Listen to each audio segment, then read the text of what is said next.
പിന്നെ ഒരു കാര്യം കൂടി, എല്ലാ വിഭാഗം ജനങ്ങളുടെ വോട്ട് ഞങ്ങൾക്ക് കിട്ടിയിട്ടുണ്ട്. ഇതുവരെ ഞങ്ങൾക്ക് ന്യൂനപക്ഷങ്ങളുടെ വോട്ട് ഞങ്ങൾക്ക് കിട്ടില്ല എന്ന് പറഞ്ഞവർക്ക് ശക്തമായ മറുപടി ന്യൂനപക്ഷങ്ങളുടെ ജനങ്ങളിൽ തന്നെ മെയ് 4-ാം തീയതി അറിയാം. ആ പ്രദേശത്തെ വോട്ടെണ്ണുമ്പോൾ എനിക്കൊരു അനുഭവം ഉണ്ടത്.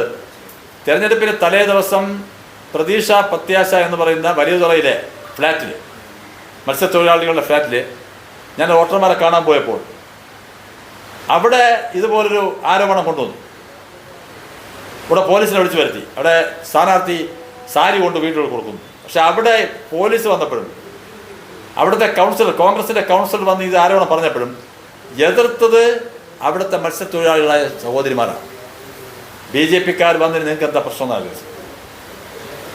ആരോ 1-2 മാധ്യമങ്ങളാണ് കൊണ്ടായിരുന്നു. BJP-ക്കാർ വന്നതിന് എന്താ പ്രശ്നം ഈ ഫ്ലാറ്റിൽ എന്നാ ചോദിച്ചാൽ. അപ്പോൾ ഞങ്ങൾക്ക് സന്തോഷമുണ്ട്. കാരണം തീരദേശ മേഖലയിലൊക്കെ BJP-ക്ക് ശക്തി പ്രാപിക്കുകയാണ്. ഞങ്ങളുടെ പ്രവർത്തകരും ഒക്കെ വളർന്നു വരികയാണ്. ഞങ്ങൾ അവിടെ തന്നെ മത്സരിച്ച സ്ഥാനാർത്ഥികളായിട്ട് മത്സരിച്ച വെട്ടുകാടിലെ ഹിൽഡയും വലിയതുറ ജയറാണി വിൽഫ്രഡും സിന്ധു മേരിയൊക്കെ ഇന്ന് BJP-യുടെ നേതാക്കന്മാരായി അവരുടെ ഇടയിൽ പ്രവർത്തിച്ചു തുടങ്ങിയിരിക്കുകയാണ്. ഞങ്ങളുടെ സമയം ആത്മവിശ്വാസം അതാണ്. നേമത്തെ പിന്നെ ഞങ്ങൾക്ക് പ്രശ്നമില്ല. നേമം നിയോജക മണ്ഡലത്തെ സംബന്ധിച്ചിടത്തോളം നിങ്ങൾക്ക് എല്ലാവർക്കും അറിയാവുന്ന കാര്യമാണ് നേമത്തെ സംഘടനാ ശക്തിയും ജനപിന്തുണയും എത്രത്തോളം നേമ നിയോജക മണ്ഡലത്തിലുണ്ടെന്നുള്ളത്. കേരളത്തിലെ ഏറ്റവും ടോപ്പ് BJP-ക്ക് സ്വാധീനമുള്ള ഒരു നിയോജക മണ്ഡലമാണ് നേമം.